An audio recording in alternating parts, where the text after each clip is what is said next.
स्वागत है हमारे YouTube चैनल MKLCC ग्रुप पर। आज हम लोग क्लास 10th की चर्चा करेंगे, जिसमें भौतिक विज्ञान के संपूर्ण पाठ से 25 महत्वपूर्ण शॉर्ट क्वेश्चन आंसर अर्थात लघु उत्तरीय प्रश्न उत्तर को समझेंगे। यह क्लास 2 पार्टों में चलेगी और आज का क्लास पार्ट 1 है।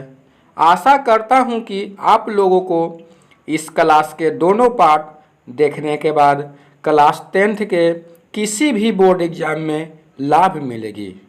और अगर आप मेरे चैनल पर पहली बार आए हैं तो चैनल को सब्सक्राइब जरूर कर दें और बगल में बेल आइकॉन अर्थात घंटी को बजा दें, ताकि आपके पास नई वीडियो की नोटिफिकेशन पहुंच सके। तो अधिक समय आपका न लेते हुए क्वेश्चन पर चलते हैं। आज का क्वेश्चन 1,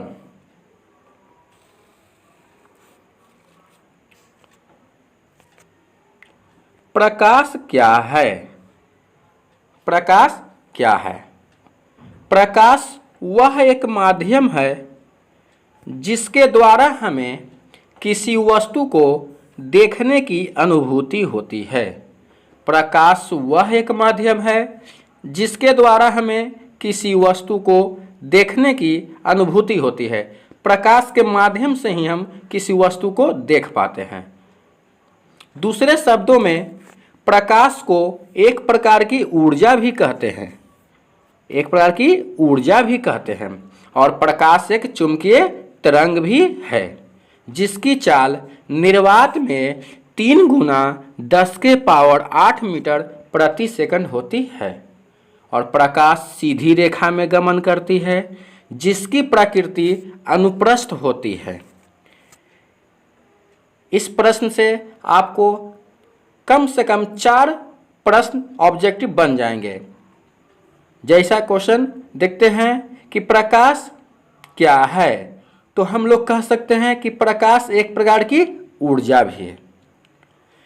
प्रकाश कैसा तरंग है, तो कह सकते हैं कि प्रकाश एक चुंबकीय तरंग है। प्रकाश की चाल निर्वात में कितना होती है, तो प्रकाश की चाल निर्वात में 3 गुना 10⁸ मीटर प्रति सेकंड होती है। प्रकाश की प्रकृति कैसी होती है, तो प्रकाश की प्रकृति अनुप्रस्थ होती है। इस प्रकार से और भी क्वेश्चन बनेंगे, तो इस क्वेश्चन को देखेंगे, बढ़िया से समझेंगे। तो क्वेश्चन 2 की ओर चलेंगे। अब क्वेश्चन 2, प्रकाश का प्रवर्तन के नियम को लिखें। प्रकाश का प्रवर्तन के नियम को लिखेंगे। हम लोग सिर्फ शॉर्ट क्वेश्चन आंसर को ही देख रहे हैं, जिसको देखने के बाद आपको पूरे पाठ का सारांश मिल जाएगा। तो प्रकाश का प्रवर्तन के नियम को समझते हैं। तो प्रकाश के प्रवर्तन के 2 नियम होते हैं। प्रकाश के प्रवर्तन के 2 नियम होते हैं, जिसमें पहला नियम है आपतित किरण, परावर्तित किरण तथा आपतन बिंदु पर डाला गया अभिलंब तीनों एक ही तल में होते हैं। देख सकते हैं आप स्क्रीन पे, ये अभिलंब हो जाएगा। आपतित किरण, आने वाली किरण को आपतित किरण कहते हैं। और लौट रहे, इसको क्या कहेंगे? परावर्तित किरण। पहले एक सतह बना देते हैं। तो आपतित किरण, परावर्तित किरण और आपतन बिंदु से खींचा गया या डाला गया अभिलंब तीनों एक ही तल पे होते हैं। तो प्रकाश के परावर्तन का पहला नियम था ये। दूसरा नियम कहता है कि आपतन कोण परावर्तन कोण के बराबर होते हैं। आपतन कोण परावर्तन कोण के बराबर होते हैं, अर्थात जो यहाँ आपतन कोण बन रहा है, आपतित किरण और अभिलंब के बीच बने कोण को आपतन कोण कहते हैं, और परावर्तित किरण और अभिलंब के बीच बने कोण को परावर्तन कोण कहते हैं। तो ये आपका परावर्तन कोण हो गया। तो दूसरा नियम कहता है कि आपतन कोण परावर्तन कोण के बराबर होता है, अर्थात ये कोण और ये कोण दोनों बराबर होंगे, इसलिए कह सकते हैं कि कोण आई इज इक्वल टू कोण आर। आपतन कोण को आई से सूचित करते हैं और परावर्तन कोण को आर से। तो क्वेश्चन 3 की ओर चलते हैं। क्वेश्चन 3, प्रतिबिंब किसे कहते हैं, ये कितने प्रकार के होते हैं। प्रतिबिंब किसे कहते हैं, ये कितने प्रकार के होते हैं। दर्पण के मुख अक्ष के समांतर, दर्पण के मुख अक्ष के समांतर आपतित प्रकाश की किरणें, दर्पण के मुख अक्ष के समांतर आपतित प्रकाश की किरणें, आपतित के मतलब अभी समझ चुके हैं, आपतित अर्थात आने वाली किरण को आपतित किरण कहते हैं। तो दर्पण के मुख अक्ष के समांतर आपतित प्रकाश की किरणें दर्पण से परावर्तन के बाद जिस बिंदु पर कटती है या कटती हुई मालूम पड़ती है, उस बिंदु पर वस्तु के समान बने आकृति को प्रतिबिंब कहते हैं। दर्पण के मुख अक्ष के समांतर आपतित प्रकाश की किरणें दर्पण से परावर्तन के बाद जिस बिंदु पर कटती है या कटती हुई मालूम पड़ती है, उस बिंदु पर वस्तु के समान बने आकृति को प्रतिबिंब कहते हैं। और ये 2 प्रकार के होते हैं, वास्तविक प्रतिबिंब और काल्पनिक प्रतिबिंब। वास्तविक प्रतिबिंब को रियल इमेज कहते हैं और काल्पनिक प्रतिबिंब को वर्चुअल इमेज कह सकते हैं। तो आज का क्वेश्चन 4, वास्तविक प्रतिबिंब और काल्पनिक प्रतिबिंब में अंतर स्पष्ट करें। वास्तविक प्रतिबिंब और काल्पनिक प्रतिबिंब में अंतर स्पष्ट करें। तो वास्तविक प्रतिबिंब और काल्पनिक प्रतिबिंब में प्रमुख अंतर निम्नलिखित हैं। क्या क्या अंतर हैं जो देखेंगे। वास्तविक प्रतिबिंब वास्तविक रेखाओं के कटने से बनता है। वास्तविक प्रतिबिंब वास्तविक रेखाओं के कटने से बनता है, जबकि काल्पनिक प्रतिबिंब काल्पनिक रेखाओं के कटने से बनता है। ध्यान देंगे, वास्तविक प्रतिबिंब वास्तविक रेखाओं के कटने से बनता है, जबकि काल्पनिक प्रतिबिंब काल्पनिक रेखाओं के कटने से बनता है।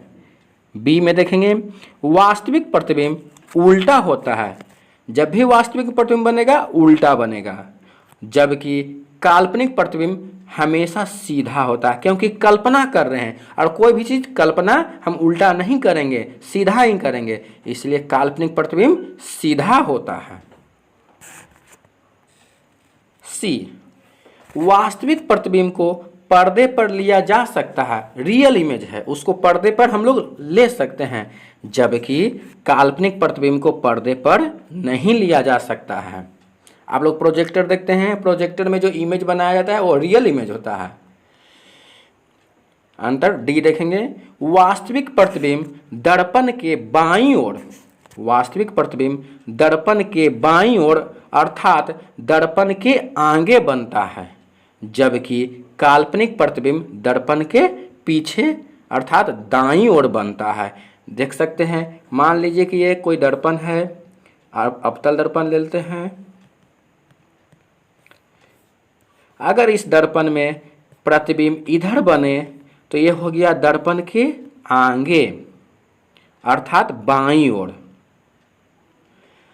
अगर दर्पण के पीछे अर्थात दाईं ओर बनेगा तो देख सकते हैं, आगे मतलब बाईं ओर, पीछे दाईं ओर। यही कह रहा है कि वास्तविक प्रतिबिंब दर्पण के बाईं ओर और काल्पनिक प्रतिबिंब दर्पण के दाईं ओर बनता है। तो नेक्स्ट क्वेश्चन,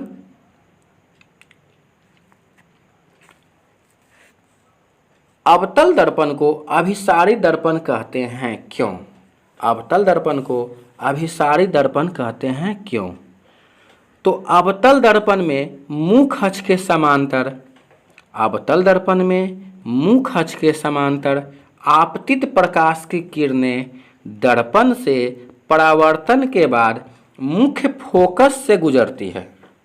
अवतल दर्पण में मुख अक्ष के समांतर आपतित प्रकाश की किरणें दर्पण से परावर्तन के बाद मुख्य फोकस से गुजरती है, अर्थात सभी किरणें एक बिंदु पर मिल जाती है। यही कारण है कि अवतल दर्पण को अभिसारी दर्पण कहते हैं। इसका हम डायग्राम देखते हैं। कोई अवतल दर्पण है,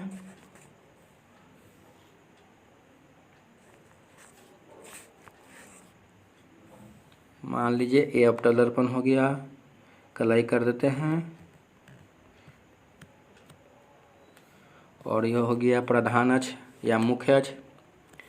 इसके समांतर कोई भी किरण है, कोई भी किरण जो दर्पण से परावर्तन के बाद फोकस से ही जाएगी, देख सकते हैं, और या इधर से भी ले सकते हैं।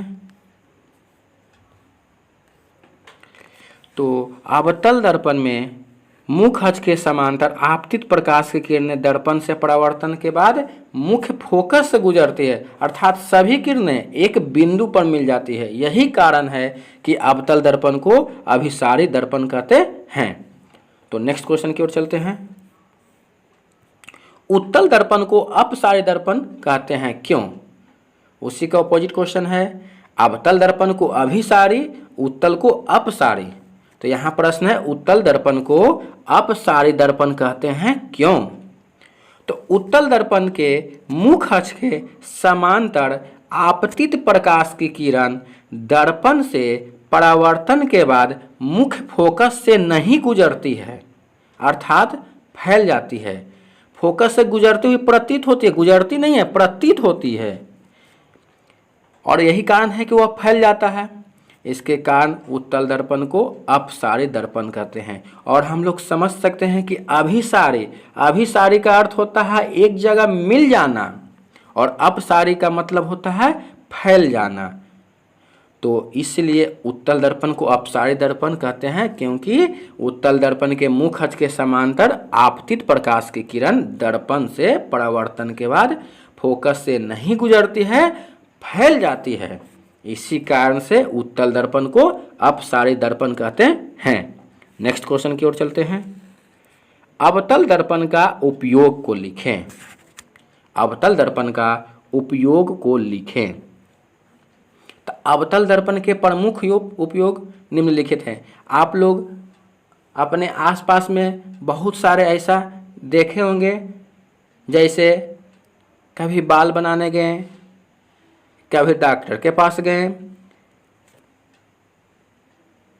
बहुत सारा ऐसा एग्जाम्पल आपको मिल जाएगा आपके आसपास। तो हम लोग कुछ मुख्य उपयोग की बात करेंगे, जैसे अवतल दर्पण का उपयोग हजामती दर्पण। अवतल दर्पण का उपयोग हजामती दर्पण के रूप में किया जाता है, क्योंकि हम लोग जानते हैं अवतल दर्पण में बड़ा प्रतिबिंब बनता है, और इसलिए हजामती दर्पण के रूप में अवतल दर्पण का उपयोग करते हैं। मगर हजामती जहाँ होता है वहाँ पर लोग अवतल दर्पण का उपयोग नहीं करते हैं। वो अपने मेहनत को बचाने के लिए ऐसा करते हैं। अगर आप उपयोग कर रहे हैं तो आप अवतल दर्पण का उपयोग कर सकते हैं। आखिर क्यों वो उपयोग नहीं करते हैं? क्योंकि उसमें किसी भी छोटा भी वस्तु का प्रतिबिंब बड़ा बनता है। और आप अगर सैलून में हैं, अगर आपका एक छोटा सा बाल भी अगर छूट गया है और आपको दर्पण में वो बड़ा दिखाई देगा, आप बार बार उसे परेशान कर सकते हैं। इसलिए वो बचने के लिए समतल दर्पण का उपयोग करता है। तो हम लोग देख रहे हैं कि अवतल दर्पण का उपयोग हजामती दर्पण के रूप में किया जाता है। पढ़ना तो है। अगर घर पे कर रहे हैं तो हम लोग कौन दर्पण का उपयोग करेंगे? अवतल दर्पण का। आंसर 2, अवतल दर्पण का उपयोग डॉक्टर द्वारा रोगियों के नाक, कान और गले की जांच में किया जाता है। इसको हम ENT भी कह सकते हैं। एग्जाम में पूछता है ENT विशेषज्ञ किस दर्पण का उपयोग करते हैं, तो ENT विशेषज्ञ अवतल दर्पण का उपयोग करते हैं। C, अवतल दर्पण का उपयोग सोलर कुकर में किया जाता है। अवतल दर्पण का उपयोग सोलर कुकर में किया जाता है, क्योंकि अभी हम लोग देखे हैं कि अवतल दर्पण क्या करता है, सभी किरणों को एक जगह मिला देता है, और सोलर कुकर में यही काम होता है। सोलर कुकर अर्थात धूप, सूरज की धूप से, जिसमें ऐसा बर्तन जो सूरज की धूप से काम होता है।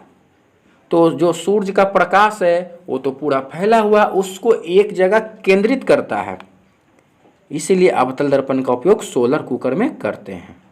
और लास्ट अंतर है कि अवतल दर्पण का उपयोग मोटर कार के अग्र, छिपे, टॉर्च और टेबल लैंप में किया जाता है। देख सकते हैं जो कोई भी मोटर गाड़ी होता है उसके जो आगे जो होता है टॉर्च, जो लाइट होता है, उसमें अवतल दर्पण का उपयोग किया जाता है, क्योंकि रोशनी को एक जगह मिलाने की जरूरत पड़ती है।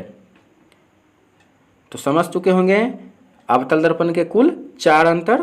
तो नेक्स्ट क्वेश्चन की ओर चलते हैं। आज हम लोग 10 प्रश्न देखेंगे और अगले पार्ट में शेष प्रश्न को देखेंगे। अगर यह वीडियो आपको अच्छा लग रहा हो तो लाइक जरूर करें और अपने दोस्तों को भी शेयर करें, ताकि वो भी इस वीडियो का लाभ उठा सकें। और मेरे चैनल को सब्सक्राइब नहीं किए हैं तो सब्सक्राइब भी कर दें। क्वेश्चन 8, दृष्टि दोष क्या है? दृष्टि दोष क्या है, ये कितने प्रकार के होते हैं? उत्तर है, जब किसी कारणवश नेत्र लेंस निकट या दूर स्थित वस्तुओं का स्पष्ट प्रतिबिंब रेटिना पर बनाने की क्षमता खो देता है, उसे ही दृष्टि दोष कहते हैं।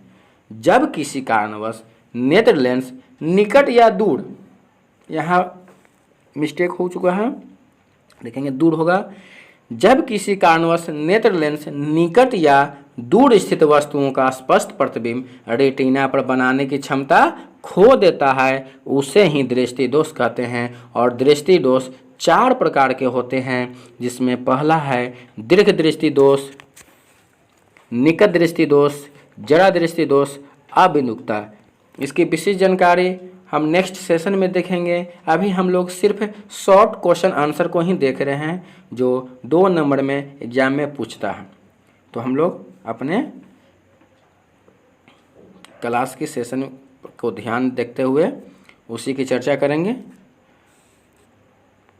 तो एक बार फिर देखते हैं कि दृष्टि दोष कितने प्रकार के होते हैं। तो दृष्टि दोष 4 प्रकार के होते हैं। पहला दीर्घ दृष्टि दोष, निकट दृष्टि दोष, जरा दृष्टि दोष और अबिंदुकता। नेक्स्ट क्वेश्चन है 9, तारे क्यों टिमटिमाते हैं? तारे क्यों टिमटिमाते हैं? तो तारों से निकलने वाली प्रकाश, तारों से निकलने वाली प्रकाश जब वायुमंडल के विभिन्न घनत्व वाली परतों से गुजरता है तो उसकी तीव्रता कभी बढ़ जाती है तो कभी घट जाती है। यही कारण है कि तारे टिमटिमाते हुए मालूम पड़ते हैं। क्वेश्चन 10 और आज का लास्ट क्वेश्चन। बाकी क्वेश्चन हम अगले सेशन में देखेंगे, अगले पार्ट में देखेंगे। और इस वीडियो को ज़्यादा से ज़्यादा शेयर करें, आपका सपोर्ट ही हमें मदद करेगा और हम इसी तरह से और भी आप लोग के लिए वीडियो अपलोड कर सकें। तो क्वेश्चन 10, विभव क्या है, इसका एसआई मात्रक लिखें। विभव क्या है, इसका एसआई मात्रक लिखें। तो एकांक धनावेश को अनंत से, एकांक धनावेश को अनंत से किसी निश्चित बिंदु तक लाने में किए गए कार्य को ही विभव कहते हैं। एकांक धनावेश को अनंत से किसी निश्चित बिंदु तक लाने में किए गए कार्य को विभव कहते हैं और इसका एसआई मात्रक वोल्ट होता है और इसे भी द्वारा निरूपित किया जाता है। तो कैसा लगा यह वीडियो कमेंट में ज़रूर बताएं और जल्द ही आपके सामने पार्ट 2 अपलोड हो जाएगा। तो आज के लिए इतना ही, और अभी तक इस वीडियो को लाइक नहीं किए हैं तो लाइक कर दें। आज के क्लास के लिए धन्यवाद।